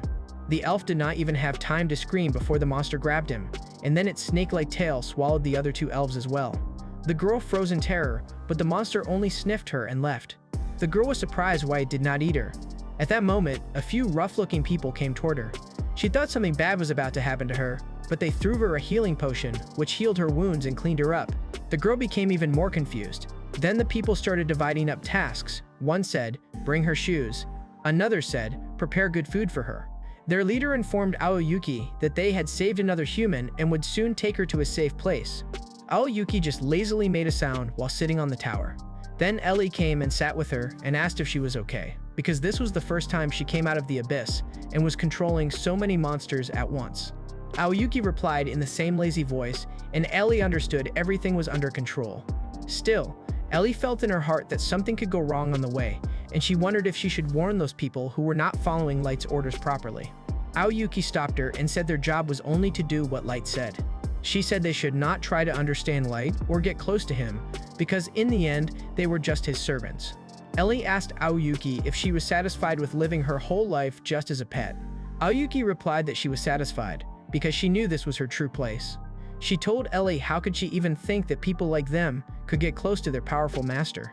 Then Aoyuki threatened Ellie that if she tried to go beyond Light's authority, she would kill her right here.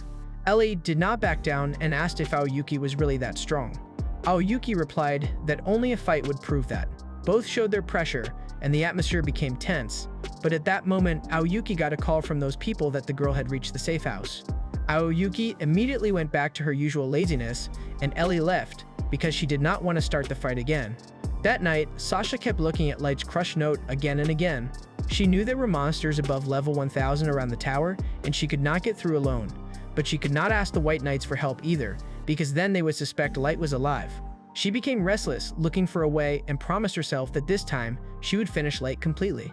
A little while later, the Elf Queen called a meeting to decide about the tower.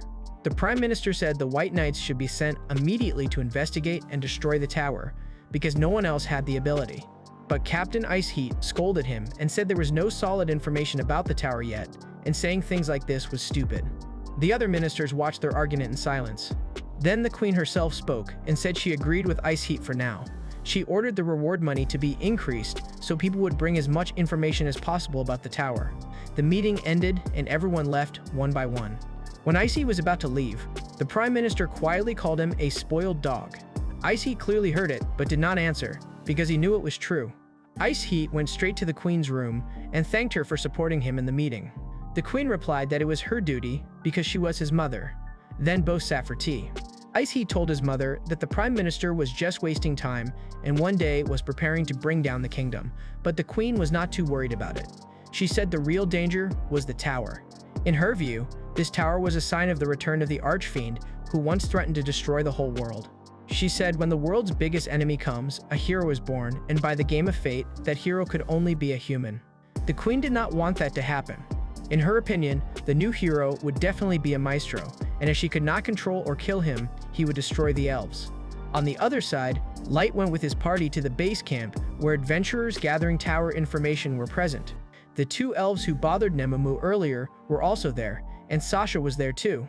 Sasha recognized Light's voice and immediately stopped him and told him to take off his mask. Light became alert, so Gold and Nemumu asked what happened. He told them the elf girl behind was Sasha. Gold and Animum immediately got ready to kill her, but Light stopped them. Sasha again ordered him to take off his mask. Light said he had terrible burn marks behind it, but Sasha slapped him straight on the face and knocked off his mask. Light looked at his companions and said his magic made Sasha believe he really was a burn man, and he thanked Nemumu for trying to speak for him. He also thought how stupid he was for not understanding what a filthy person Sasha was before. Nemumu got angry as soon as she understood and turned to attack, but Light stopped her with just one word. Sasha kept glaring at him in anger, but when Light pulled back his hood, Sasha's face changed from anger to hate because she saw his half-burned face. She stepped back and told him to cover his ugly face or she would vomit. Light silently endured these words and thought to himself that at the right time, he would settle every score with her. He picked up his mask and Sasha kept moving away, saying she would need to put medicine in her eyes to forget the sight. Then everyone started walking toward the forest, and Light realized the same two lowlifes who came to Nemumu before were following them. Light told those two elves that if they wanted to save their lives, they should back off and leave them alone. But they did not stop. Light and his party increased their pace to leave them behind without fighting, but those stubborn people still kept walking with them. Finally, Light stopped and faced them. Both elves were panting, and Light said he did not want to hurt them. They laughed and said today, Light would be the one to die, and for humans, dying at the hands of elves was a big honor. Light just sighed and called one of his servants, Mara, and told her to handle them. Both elves thought Light was bluffing and got nervous out of fear, but in the next moment, the atmosphere changed. From behind them, a scary big woman appeared and with her strange arms, grabbed both and ate them so completely that not even bones were left. Seeing this, even Nemumu and Gold felt uneasy. The big woman thanked Light for giving her a chance to work. At that moment, Jack, Nizuna, and Suzu also arrived to take Light straight through the forest to the tower. They decided not to fly because other adventurers could easily see them. So Suzu, who knew the way best among them, started leading and guided them through the tangled forest paths. On the way, Jack and Gold started talking about bro code, and Jack said, friends always come first, women after. Hearing this, the women in the group glared at him. Jack did not stop and kept talking. While Gold told him to stop, he got the point. Jack still kept saying women wanted equal pay but not equal work, and they talked about office conditions but ignored the men working in mines. Light stepped in and told everyone not to fight now. They could debate later in peace. This stopped the fight for a while, but the mood became tense and dull. To change the topic, Light made a joke about Nizuna's outfit.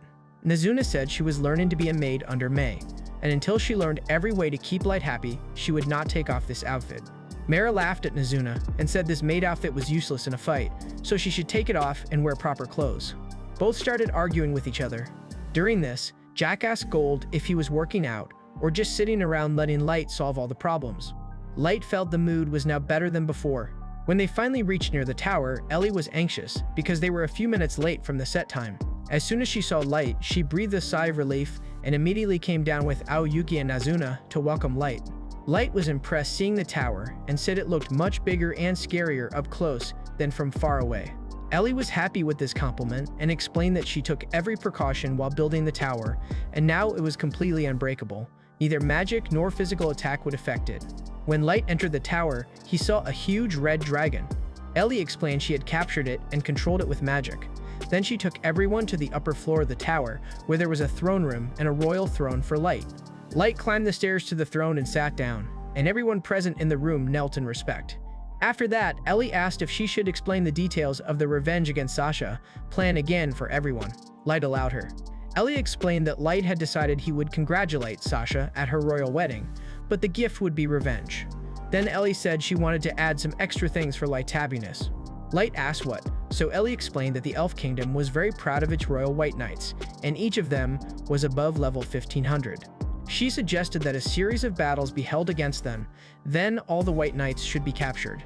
This would completely weaken the Elf Kingdom and force them to bow down. Then, whatever information they had about Maestro would be extracted from them, and this tower would become their main base for the future, after which they would set their next target. Ellie suddenly created a shadow of Light and said Light would rest here, while this shadow would work as the party's representative and keep raising their rank. Light praised her, and Ellie smiled. Then she said Aoyuki's black beast was still bringing Sasha toward the tower. The two adventurers with Sasha in the forest told her they should turn back because this black beast was too much for them. Sasha scolded them and said she was paying them to show the way, not to talk. Meanwhile, Light asked Ellie if her new pet red dragon would welcome Sasha. Ellie said yes, that was the plan. When Sasha reached near the tower and saw the red dragon calmly sitting below, she was shocked. She realized how weak she was, so she immediately turned and ran toward the royal palace. Ellie and the others were watching all this in a magic orb. Everything was going according to plan, because now Sasha would call the White Knights and they would have to come to the tower. As soon as Sasha reached the palace, she asked to meet the queen and ministers. She said she had seen very powerful black beasts with snake-like tails, and because of them, huge monsters were appearing on the city roads and causing destruction. She also said she saw a huge red dragon sitting near the tower. Many of the White Knights laughed at her and said this sounded made up, but the queen herself became worried because this could be a danger to her kingdom.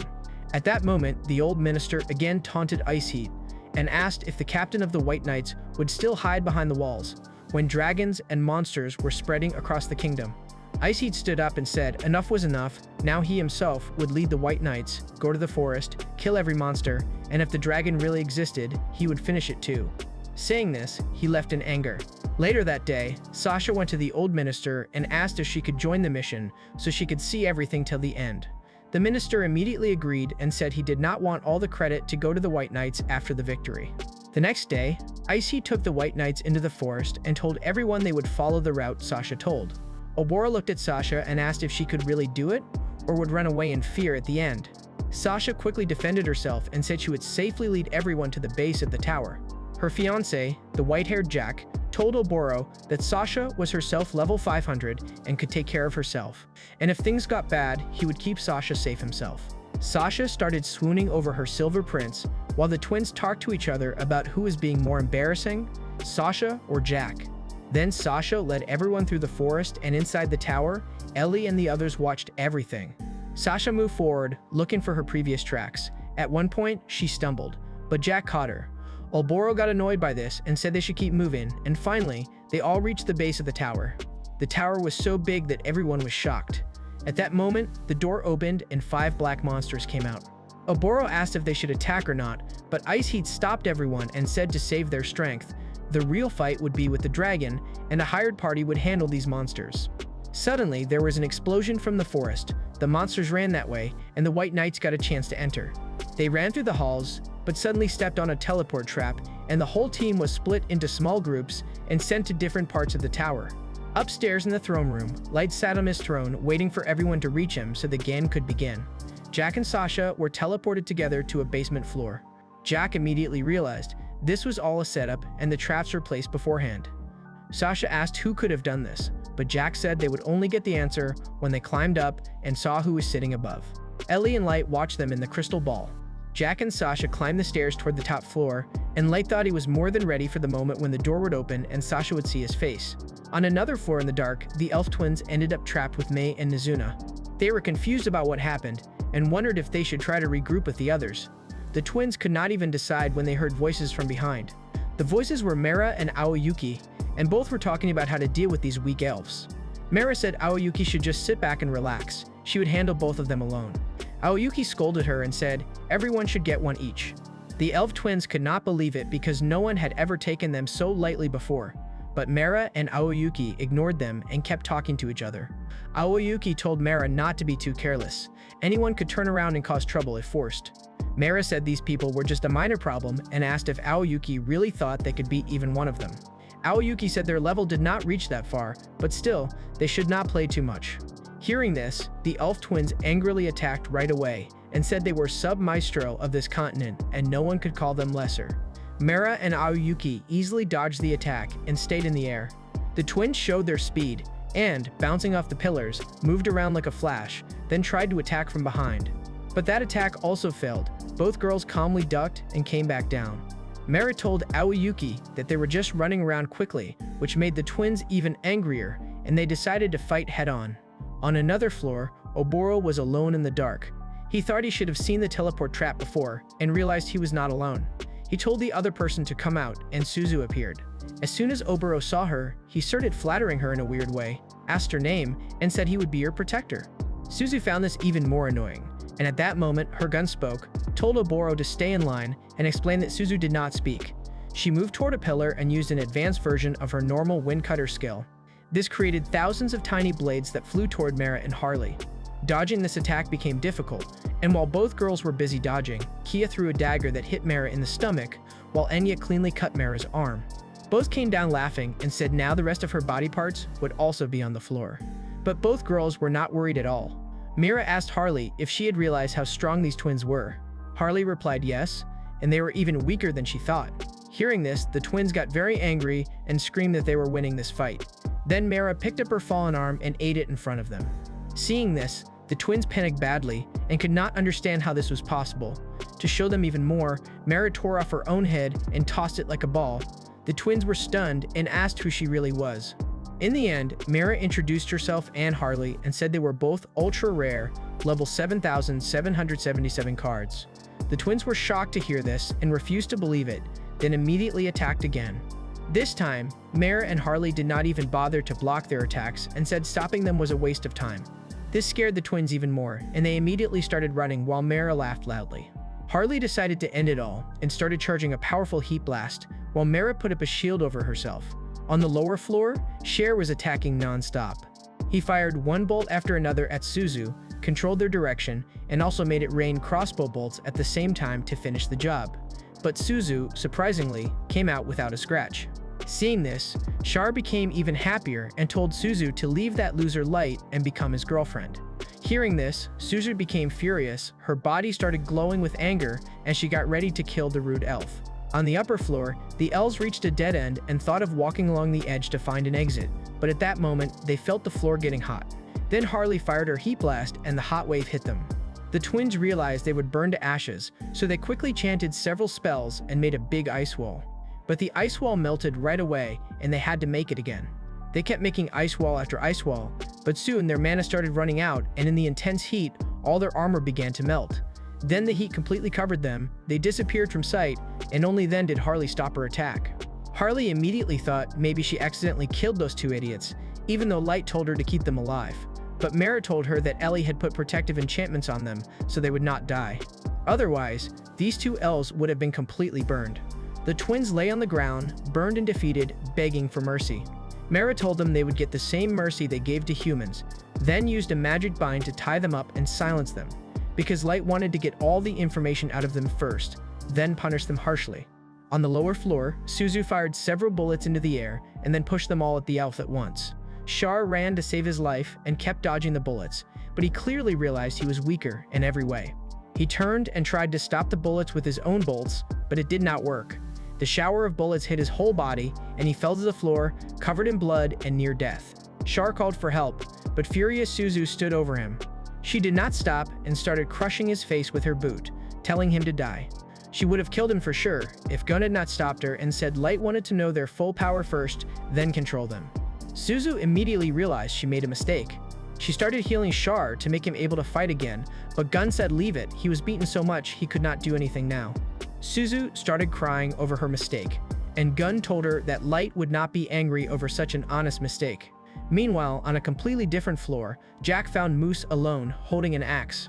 Jack clearly said he wanted to fight him, but advised Mus to give up, because Jack did not like to hit weaklings. Mus got angry, but controlled himself and said Jack should be proud to die at the hands of an elf above level 1500. Jack said, "Do not worry, he himself was level 7,707 and also an ultra-rare card." Mus refused to believe this and told Jack to tell a more believable lie. But Jack just smiled and told him to use his appraisal skill and check for himself. Jack saw a hesitation in Mus's eyes and mocked him, asking if he even had that skill. Mus angrily said he did not need to check a fraud idiot and rushed at Jack with his axe to finish it quickly, but Jack swatted him aside like a fly. Mus was shocked to see this, but thought it was just a fluke, then started attacking again and again. Jack calmly blocked all the attacks. Mus could not understand, because his strikes should have been strong enough to trouble Captain Hardy, but Jack just flicked him with his fingers and sent him flying into the wall. Mus came out of the wall, completely shocked, but still refused to believe any human could be that strong. He started ranting that humans were beneath them and deserved a fate worse than death. In the middle of this, he dropped his halberd, which turned out to be a magic weapon, and activated it. Jack realized that this halberd was eating the boy's soul and life to gain power, but Mus did not care. He screamed at the halberd to take as much as it wanted, just give him enough strength to beat this human. Then he rushed at Jack with full power, and Jack just used his iron armor skill and blocked the attack with his arm. At the same time, his whole body was covered in a thick iron shield, and with one punch, he smashed Mus into the wall. Mus, covered in blood, fell unconscious. Jack went to him, picked him up, and wondered if he had died. But because of Ellie's magic, everything was fine and he was still alive.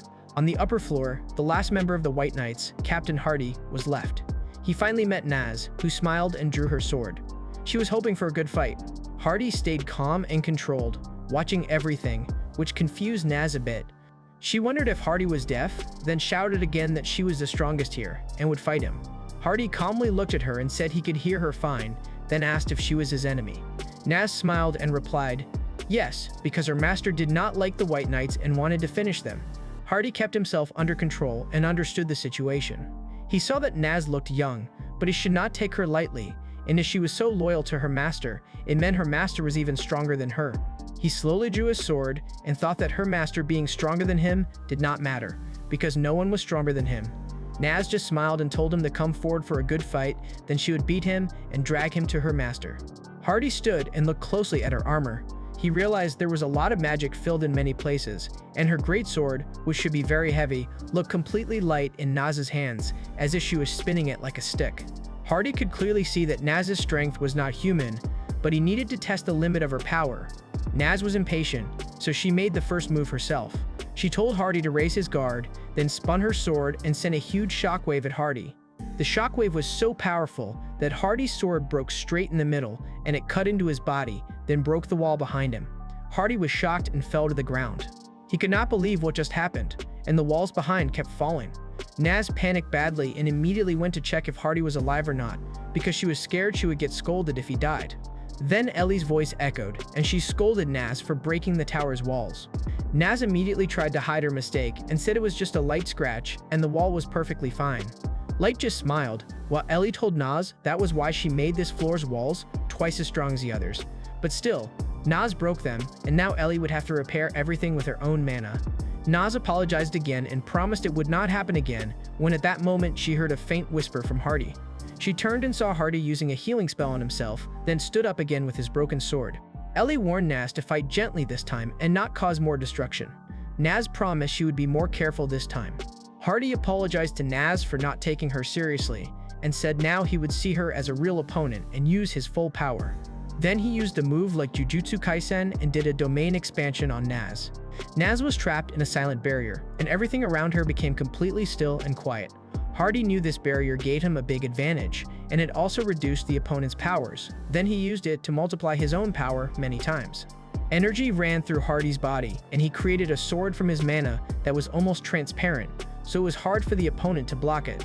Naz was surprised too, because she had never seen a weapon like this before. Hardy understood he had surprised her for a moment, because this was his most powerful move, which he usually never needed to use. At the same time, Hardy saw that Naz had put her sword back in her shield and got ready for a fist fight. Seeing this, Hardy was first confused, then thought maybe Naz did not understand this kind of blade, so she wanted to go hand to hand. Hardy became confident in his plan. He thought Naz was not very experienced, she would attack quickly, and at that moment, he would cut her in half. But Hardy's guess was only right for the first part. He could not even imagine Naz's speed. Naz appeared right in front of him, and before he could blink, she punched him in the face so hard that Hardy flew straight into the wall. Naz became happy that this time the wall did not break. She explained that she put away her sword so she could control her power. Still, Ellie scolded her for making such a big hole in the wall, and now she would have to fix this too. She told Naz to quickly pick up Hardy and take him back to the top of the tower. Light looked at Ellie and asked if she was okay, because keeping such a big tower standing must take a lot of energy. Ellie said sometimes her knees felt weak, but if she wanted, she could keep it up for a long time. Light thanked her and said now she would not be needed because the guests had already reached the gate. At that moment, Light opened the door and found Sasha and Michael standing outside. Light greeted Sasha, and Sasha immediately recognized him as the boy she saw in the market with the burned face. Michael asked if she knew him. Sasha replied that she only met him once in the market. Then Sasha rudely told Light to watch his mouth, because he was just a human, and to quickly bring them some refreshments. Light smiled and said he liked her more when she was nice to him. Sasha, confused, said she could never be nice to a dirty human. At the same time, Light slowly took off his mask, and Sasha's voice caught in her throat. Light said it had been 3 years since they last met properly. But Sasha was so shaken she could not speak. She said this was impossible and asked where the wounds she saw had gone. Light smiled and said those wounds were just a trick. He also said he stopped his aging so he could remember better those who wronged him. Sasha could not believe this. At that moment, Mikhail asked Sasha if this was the same boy she was ordered to kill and who was thought to be a possible master candidate. Sasha was still frozen. Then Might explained everything, that when they attacked him, by mistake, a teleportation trap was triggered and he fell to the lowest level of the abyss. He somehow survived, and for 3 years he sat there planning revenge on every person who hurt him. Sasha had no words, but Mikhail suddenly started laughing and said he could not have gotten a better wedding gift than this, and today, luck was really with them. Sasha, confused, asked what he meant. Mikhail explained that when they killed this mastermind who threatened the kingdom with a dragon and brought back the technology that built this amazing tower, they would get unlimited influence in the kingdom, and lots of wealth and titles too. Sasha asked what if someone found out she lied about killing Light herself, and also said he was dead. Mikhail said they would use the YouTuber strategy, meaning after a mistake, just never talk about it, and everything would be fine. Hearing this, Sasha's confidence grew, and she said Mikhail was really a genius. Then she turned to Light and started cursing him, saying a dirty human like him would be crushed like a mudworm under their feet. Light did not answer her. He just stood, picked up his staff, and told Ellie and Free not to interfere no matter what. Then he went closer to the couple and told Sasha he would celebrate their wedding with his revenge. Sasha laughed and said she was stronger than before and had gone above level 500. Then she took out a golden musical instrument, which Light immediately recognized as a legendary class device. Sasha started playing the flute, and at that moment, several magic circles appeared under them. From these circles came out 2 big, godlike beings. These were angel-type summons, and she called them Phantasma-class summons. The first angel immediately attacked Light. Light dodged easily and quickly counterattacked. The angel realized it was in trouble and quickly put up a shield, but the shield could not stop Light. Light broke through the shield and blew off one of its arms. Light stepped back and thought he wanted to finish the summon in one strike, but now he would have to put on a bit of a show. Sasha was shaken seeing all this because, in her mind, Light should have been just a normal human at level 15. Light smiled and said he forgot to mention that he was a little stronger than before, then showed his status. Sasha was shaken to see Light's level was 9,999 and became scared. But Mikhail stayed calm and told Sasha not to fall for this trick, because 9,999 was just a story, and Light's earlier attack must have been because of some special item. Sasha immediately believed him and ordered her angels to finish Light. Light cast spell after spell. He blinded them with Dust Devil, bound them with Shadowbind, stopped their healing with Ice Shard, then tore them apart with a rain of fire arrows. But Sasha resummoned them as if it cost her nothing, and boasted that she could do this forever. Light stopped wasting time and went straight to the real action. In one moment, he appeared in front of Sasha and made a strong attack, but Michael blocked it with his shield and told him to keep his dirty hands away from her. Light was surprised the shield blocked his attack, but Mikhail laughed and said the shield did not just block. The shield sent out a powerful shock and pushed Light back. Light wondered if this was magic or a shield bash, and Mikhail laughed and explained that his shield was a holy item that blocked sinners, reflected their attacks, and could also buff his allies. At that moment, the angel's power seemed to increase, and Sasha started boasting again that she would keep summoning forever, and Mikhail would keep protecting her, so Light had no choice but to give up. Light laughed and said now the real despair would start. He began chanting a spell that even Ellie and Free told him to stop, but Light did not listen. He removed his magic seals and summoned the demon-class weapon Gungnir. Just the aura of Gungnir made Sasha and Mikhail nervous. Mikhail immediately orders Sasha to attack. Sasha sent the angels forward, but as soon as one angel touched Light, its sword broke, and neither healing nor resummoning could bring the weapon back. Light kept walking. Then the strong angel raised its shield, but Light made just a light strike with Gungnir, and all the angels disappeared as if they never existed. Light moved forward, but felt that Gungnir's power was so wild it started to injure his own hand. Light decided that even if he lost an arm or two, it did not matter. He just had to show them real despair. Sasha panicked and summoned an archangel, bigger and stronger than all the rest. The archangel fired its most powerful spell, and Sasha laughed that now Light was finished. But Light did not even block. The spell came at him and disappeared as if it was never there. Sasha screamed and ordered the archangel to use the same spell again. The archangel kept firing spells again and again, but every time the magic disappeared as soon as it reached Light. Light kept moving forward, laughing. He told Sasha to do whatever she wanted because tonight she was going to die and even God could not save her. Sasha made the archangel use its most powerful ability, but still nothing happened. Light just carelessly swatted to the side, and in that one move, the archangel was finished too. Mikhail screamed at Sasha to resummon it, but this time there was no answer. No angel appeared. Light stood holding Gungnir, black energy coming out of it, and the flute in Sasha's hand suddenly turned to ash and scattered. Both of them froze. Light said he had only shown a little of Gungnir's power, and that was enough to destroy a Phantasma-class weapon. Mikhail refused to believe it and said a Phantasma weapon could not be destroyed, and no human could even hold such a spear. Light smiled and said this weak spear was a Genesis-class weapon, made to kill even divine beings. Mikhail said Genesis weapons were just myths and stuck to his denial. Sasha agreed and said her weapon broke by chance, and Light would not be lucky again. Mikhail's confidence returned, and he said his shield of retribution would reflect every attack, so Light could not win. Light did not want to listen anymore. He jumped at them and made such a heavy attack that Mikhail had to use all his strength just to defend against the shock.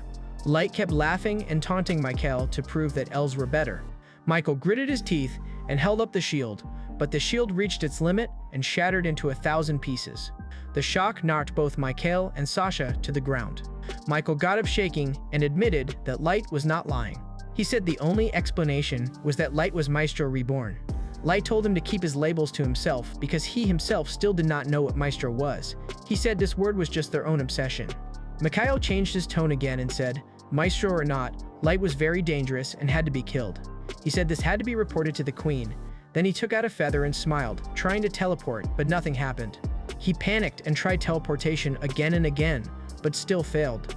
Light laughed and told them they were trapped because inside this castle, teleportation was blocked. Mikhail screamed that no magic could block teleportation. Light looked at Ellie, and Ellie said he was technically right, because in known magic, this was not possible. But this tower used a new spell she created herself. Mikhail's face turned pale because he had never heard of anyone creating new magic in this era. Sasha panicked, but Mikhail told her to stay calm. He said the White Knights would save them, and Captain Hardy was above level 3000. He claimed Hardy would turn Light to ashes, so if Light wanted, he could let them go now and get mercy. Light laughed at the idea of Hardy saving them. Then he called everyone inside. His summons came into the room, and Mikhail and Sasha froze when they saw the whole White Knights team already beaten up. They were all dragged in and barely alive. Jack saw the spear in Light's hand and immediately understood how painful it must be for Light to hold it. But Light told him not to worry, then looked at Mikhail and asked who would save them now. Mikhail, completely defeated, immediately fell to his knees and said he had a very interesting proposal. Light told him to speak, and Mikhail immediately claimed he knew everything about the Elven Kingdom and could help Light take control of the whole Elven Kingdom. Sasha was stunned to hear this and stared at Mikhail with empty eyes, while Mikhail kept saying that if Light just said one word, he would take him to the throne. Light told him he had no interest in their pathetic throne. He only wanted his revenge and to know the truth about Maestro. Mikhail immediately changed sides and pushed Sasha forward. He said he was not part of the plan to kill Light, so if Light wanted, he could take his revenge on Sasha. Sasha was shocked to hear this and asked Mikhail if he would leave her here to die. Mikhail screamed at her to shut up, insulted her, and told her not to drag him into this dirty business that she started from the beginning. He told her to her face that he was never happy with this engagement, and only said yes because he was interested in her Phantasma class weapon. Sasha started crying and said Mikhail always talked about love. But Mikhail insulted her more and said she was just an ordinary woman who forgot her place and climbed too high in the court. Then he immediately turned to Light and asked if he wanted him to kill this failure, Sasha, for him. But Light said he was tired of his nonsense and handed the job to Ellie. Ellie immediately stepped forward and said she had been waiting for this moment for a long time. Mikhail immediately changed his tone and started saying he was now obsessed with Light and would always worship him. But Ellie did not care. She told him his death would be long and painful. Hearing this, Mikhail tried to run away, but there was no way out. Ellie caught him in seconds and with her spell trapped him in a maze of thorny vines. Then Light turned to Sasha. Sasha understood her end was decided now, and her whole team was almost dead too. She immediately used her old trick and started reminding Light that 3 years ago, when he cried remembering his home, she was the one who comforted him. She said she wiped his tears, hugged him tightly, and if anyone in the group bothered him, she stood up for him. Light smiled and said she really did all that, but none of it was true. He said she just did it all for show, and when he was of no use to them, she threw him away like everyone else. Sasha tried again. She said she knew Light had a crush on her, then claimed she always had feelings for him too, and she was ready to do anything to make him happy.